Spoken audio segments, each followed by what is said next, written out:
Oh, that I had the wings of a dove. Maybe words that make you think of a choir boy singing in a cathedral. But for David, words spoken from great trouble. Have you ever been in a situation where it's so crushing, overwhelming, disastrous, confusing, you just want to fly away? You just want to get out of the situation and be somewhere completely different and avoid all the problems. I'm sure you've been there. Maybe you're there now. Well, David in verses 4 and 5 describes the situation he's in. My heart's in anguish, the terrors of death, fear, trembling, horror. And if that's the situation you're in, of course you want to fly away. Psalm 55 finds maybe David, more likely Jesus, definitely Jesus, in that situation. And Derek Kidner, whose little commentary in the Psalms is outstandingly good. He describes verses 8 as David feeling the hellishness of evil, the hellishness of evil. And if something of hell on earth is the situation you're in, of course you want to sprout wings and fly away. And there are times when it is right to fly away. If you're gripped by temptation in a particular situation, you might need to flee. Think of Joseph, when Potiphar's wife is out to ensnare him, and Joseph has to just run. If the sin, temptation, sexual immorality is trying to get its claws in you, run away, get out of the situation. Or maybe if it's like domestic violence. And the right thing to do if it's domestic violence is get out of there. Get help, get out of there. Don't let the person keep on harming you or themselves. Get out of the situation. But often when we're experiencing a situation and it's kind of hell on earth, we can't leave, or maybe we shouldn't leave. David had a job. He's got to be the king of Israel. He can't run away. Psalm 55 is saying, when the situation you're in is a bit of hell on earth, don't run away. Turn to Jesus. Run to Jesus. When the circumstances are dire, turn to Christ. Listen to my prayer, O God. Do not ignore my plea. Hear me and answer me. I think it's right to look at Psalm 55 primarily as the words of Jesus Christ. And the context makes that fairly clear, I think. So Psalm 55, there are enemies out to get David. And we've seen that quite a few times in the other Psalms. But more painfully, there's betrayal by somebody close. Now, nowhere in David's life, as you read it in the Bible, do we see where we don't ever see somebody very close to David, like his closest friend or advisor, betraying him in such a profound way. But we do see it in Jesus' life, don't we? When Judas, one of the 12, betrays him. When someone that Jesus has spent time with and worshipped God with betrays him. So I think Psalm 55 really is primarily the words of Jesus. And so we see that Jesus knows what it's like to be in trouble. Verses 1 to 3.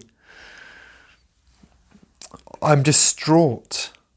When you're distraught, you can't see the way out, can you? When you're distraught, if somebody else comes in and says, there, it'll all be fine, it just bounces off. It makes no difference. It's that suffering that seems like there's no solution. He talks about these enemies bring down suffering on me. And it's the language is of being crushed. It's not just bringing down gently. It's like a towering wave in the ocean about to slam you down. When suffering is like that, Jesus knows it. It's described in verse 8 like a tempest and storm. Huge, powerful, and you're so small. Jesus knows what it's like to pray when he's in great trouble. He knows what it's like to experience hell on earth. There's verses 4 and 5. Fear and trembling have beset me. It's kind of like an army, isn't it? An army coming towards you. Innumerable soldiers, forces. Fear and trembling have beset you. Horror has overwhelmed you.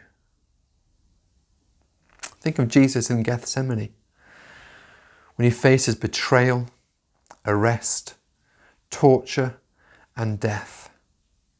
And there in Gethsemane, Jesus sweats those drops of blood and he prays, Lord, is there a way out? Is there any other way? Oda had the wings of the dove to be out of the situation. And Jesus knows what it's like to be in that overwhelming situation that you just desperately want to be out of, but maybe you can't. He couldn't. Not because if he wanted to save us, which he did. And Jesus knows what it's like to care deeply, but see the one you love in great agony.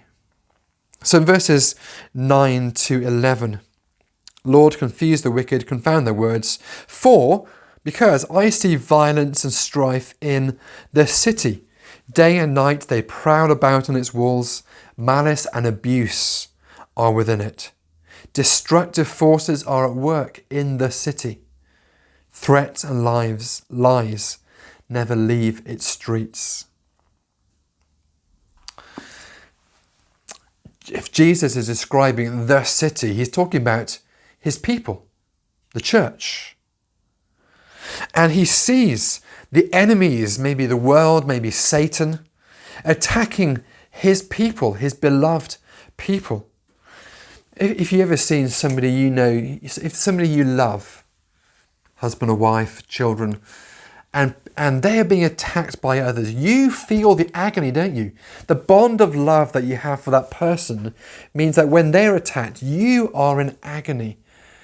And such is Christ's love for his church, that he's in agony when he sees his people being attacked. Jesus has experienced the betrayal of a close friend. He says in verse 12, if it was just an enemy or a foe, I could deal with that. But when my close friend, with whom I once enjoyed sweet fellowship, when it's you, close friend, against me, that really, really hurts. If you've ever had a friend turn on you, it is hell on earth, isn't it?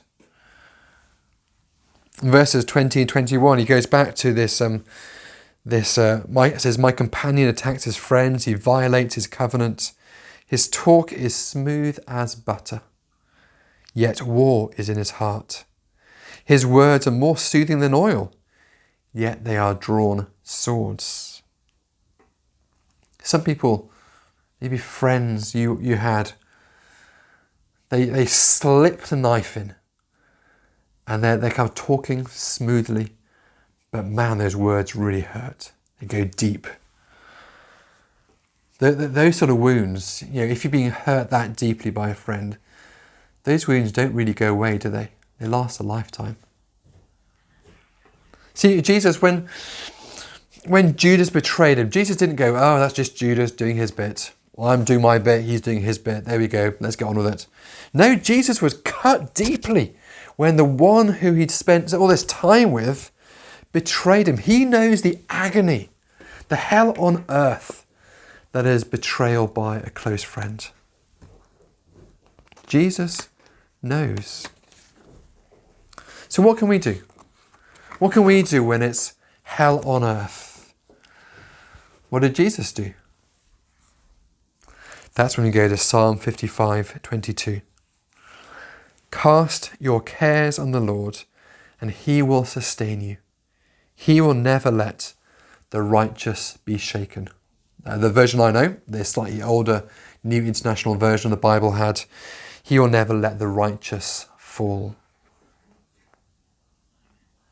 When it's hell on earth, turn to heaven, to Jesus, and cast your cares on him.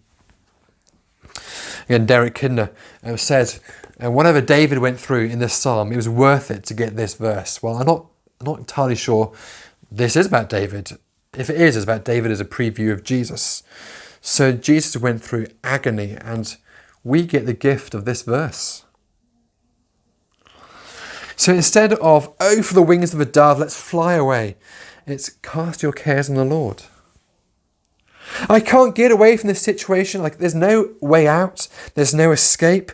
So the situation, Lord, I'm giving it to you. I'm casting it on you because I just can't deal with it. Tell God your situation. I find it very easy to be in a situation and to say, I really should pray about that.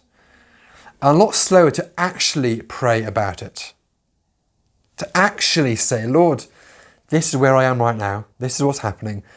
And it's just too much for me. I've got to give it to you because otherwise I am crushed. It's so easy for problems to run around our head endlessly, isn't it? For the thoughts just to be a jumble and going round and round, maybe lie in bed at night and the thoughts just go round and round and round. Tell God. Maybe what you could do is get a piece of paper and write down all the problem that you're in. Write down the stresses, the anxieties, the problems you face. Write it in the kind of middle of the piece of paper. Then at the top, just say, Lord, this is the situation. And please deal with it because I can't. Please deal with it because I can't. Write it down and give it to God. Cast your cares on the Lord. Jesus prayed when his enemies were out to get him. When trouble was crashing down upon him, the Lord Jesus prayed. Actually, there's a beautiful bit in Matthew chapter 14. Matthew 14. Let me quickly find it. John the Baptist has been in prison with King Herod, and then he is executed. That's Matthew 14, verses 1 to 12. And then John's disciples go and tell Jesus. And verse 13, when Jesus heard what had happened, he withdrew by boat privately to a solitary place. So Jesus hears about his relative being killed, and he knows, of course, that his relative John the Baptist is the forerunner for him. So if John the Baptist is killed, it suddenly brings really home, doesn't it, to Jesus that death is where he's heading. And he needs to go and pray about it. He needs to get away from what he's facing, from the crowds. He needs to get away to a private place to pray about it. What's remarkable here is that Jesus goes away to pray, and the crowds follow him. And when Jesus gets to the place he goes to pray, there's a great big crowd there. Now I would go, for goodness sake, get away. I'm trying to get away from you to have some time to pray. Leave me alone. Jesus doesn't do that. Even when he really needs time by himself to pray, and that's ruined, as it were, by the crowds. What does he do? He has compassion on them. I love that about Jesus. I love that about Jesus. Even when he's exhausted and he really needs some time alone with his Father, when the crowds arrive, his Father sustains him to keep on loving them. So when you're utterly ruined, Jesus really does have compassion for you. If he has compassion on the crowds when he's empty, how much more compassion does he have for you when he's on the throne of heaven, victorious over sin and death? I think that's my Matthew 14 sermon I just preached to you. But back in Psalm 55, Jesus has to pray. And notice how he prays. Verse 16, as for me, I call to God, and the Lord saves me. Evening, morning, and noon, I cry out in distress, and he hears my voice. Evening, morning, and noon. It's good to have a pattern of prayer. A time when you stop, maybe just for a few minutes, and to have a pattern regularly so that when everything goes wrong, the pattern's there already to keep you going. Often you find that is how the Lord sustains you. You see,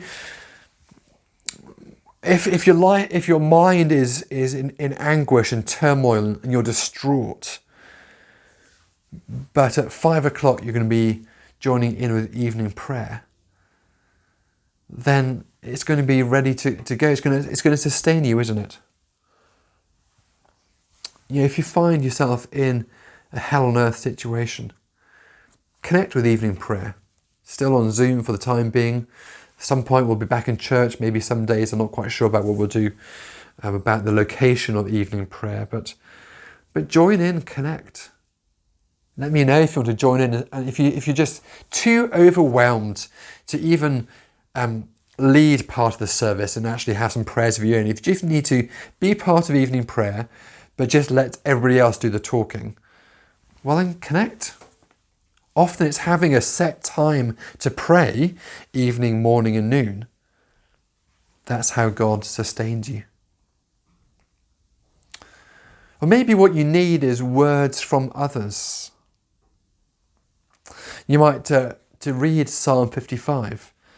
Just read it through and then say, Lord, it's not exactly my situation, but it's pretty close. Some of these words are exactly where I am. So please, please, Lord, help. You helped your son. Well, I'm connected to your son, so please help me as well.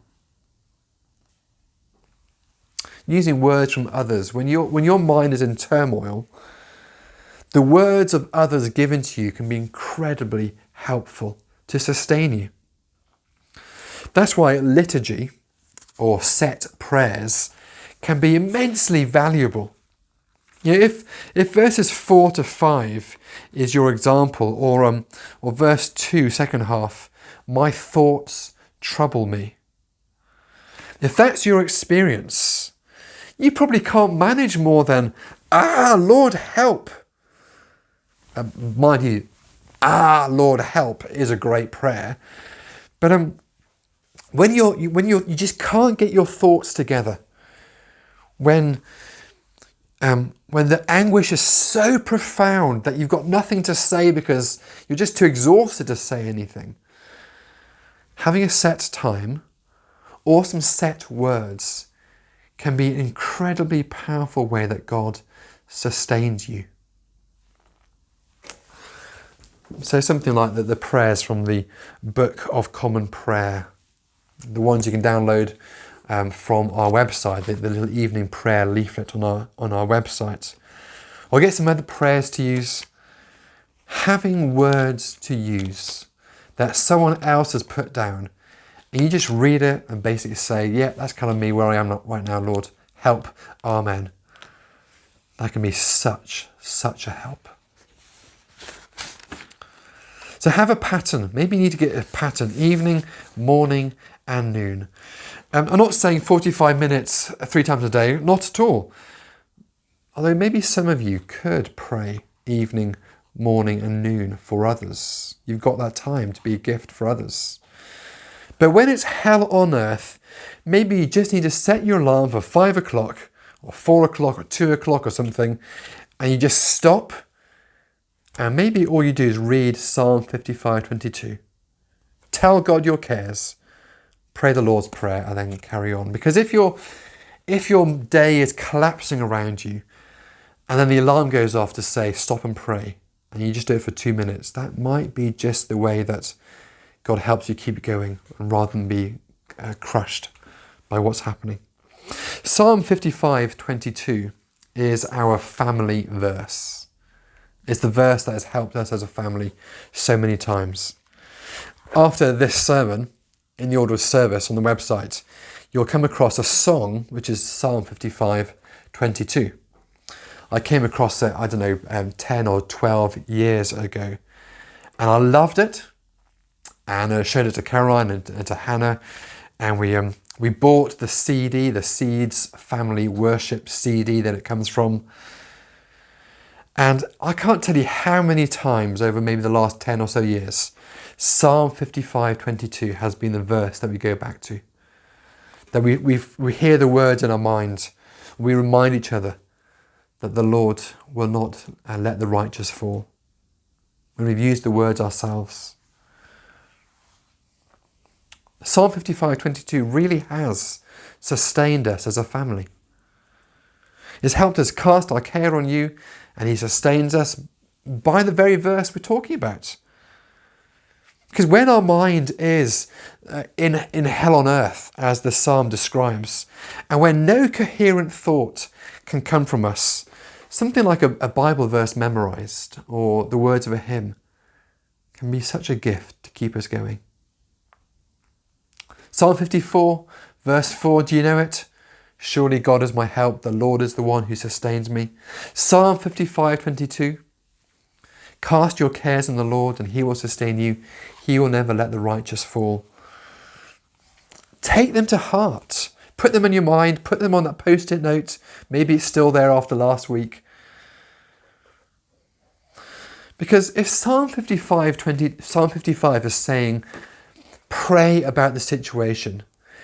You could be in a situation so intense and painful that when you hear me say pray about it, you just think, oh my goodness, I'm already exhausted. How can I possibly find any energy to pray about it?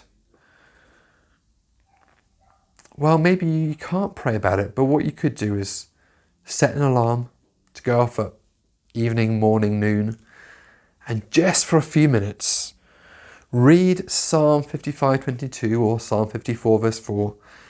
Maybe listen to the song and just say to God, this is my problem.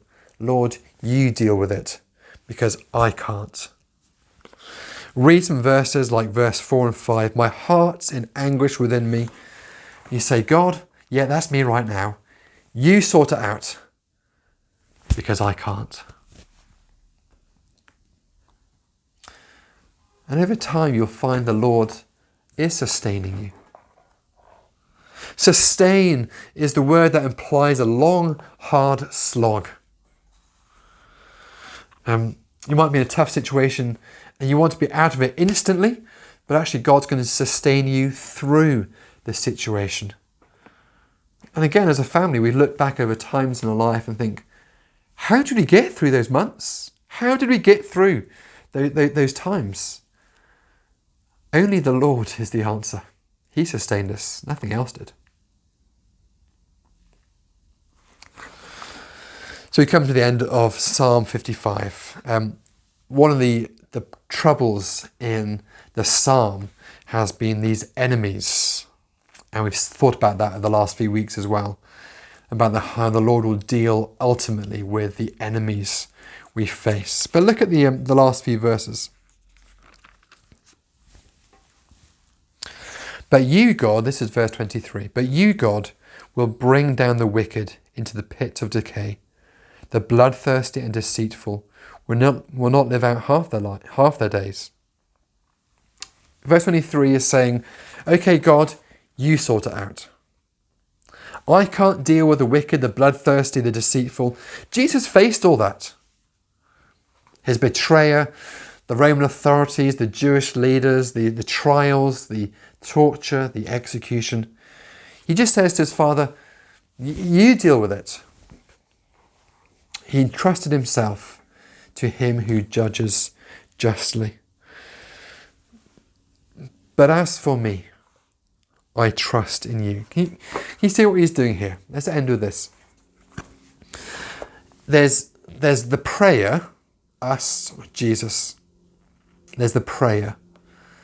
There's God, and there's the situation, the hell on earth. But in prayer, what you're saying is the situation, I can't deal with it. I'm giving it to you, God. And you see, you can't have just left with me and you and God. Yes, there's hell on earth. Yes, the situation is dire, painful, anguish, distraught, terror, overwhelming. That's where I am. Lord, you've got to deal with it because I can't. I'm giving it to you. You will sort it out. I'm giving it to you. You will deal with it ultimately. So as for me, I trust in you. At the end of the day, I trust in you. When you want to fly away, cast your cares on the Lord, and he will sustain you. That's what Jesus found. That's what you will find. He will never let the righteous fall. Amen.